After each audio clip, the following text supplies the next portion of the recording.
धोबी का गधा की कहानी। किसी एक गांव में एक धोबी अपने गधे के साथ रहता था। वह रोज सुबह अपने गधे के साथ लोगों के घरों से गंदे कपड़े लाता और उन्हें धोकर वापस दे आता। यही उसका दिन भर का काम था और इसी से उसकी रोजी रोटी चलती थी।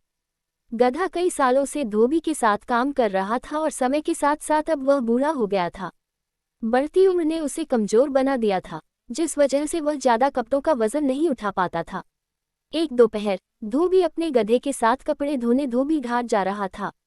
धूप तेज थी और गर्मी की वजह से दोनों की हालत खराब हो रही थी। गर्मी के साथ साथ कपड़ों के अधिक वजन के कारण गधे को चलने में परेशानी हो रही थी। वो दोनों घाट की तरफ जा ही रहे थे कि अचानक गधे का पैर लड़खड़ाया और वह एक गहरे गड्ढे में गिर गया।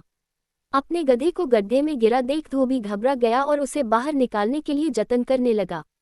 बूढ़ा और कमजोर होने के बावजूद गधे ने गड्ढे से बाहर निकलने में अपनी सारी ताकत लगा दी, लेकिन गधा और धोबी दोनों नाकामयाब रहे।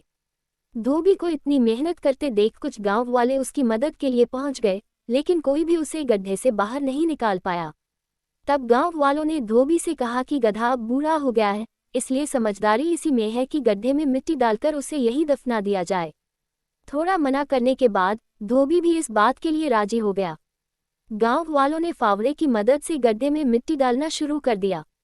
जैसे ही गधे को समझ आया कि उसके साथ क्या हो रहा है, तो वह बहुत दुखी हुआ और उसकी आंखों से आंसू निकलने लगे। गधा कुछ देर चिल्लाया, लेकिन कुछ देर बाद वह चुप हो गया। अचानक धोबी ने देखा कि गधा एक विचित्र हरकत कर रहा है।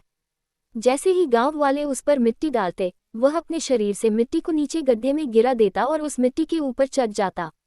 ऐसा लगातार करते रहने से गड्ढे में मिट्टी भरती रही और गधा उस पर चढ़ते हुए ऊपर आ गया।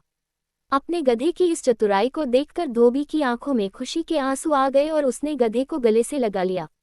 कहानी से सीख। बच्चों, धोबी का गधा कहानी से हमें ये सीख मिलती है कि मुश्किल से मुश्किल परिस्थिति में भी आप अपनी बुद्धि का प्रयोग कर कठिनाइयों को पार कर सकते हैं।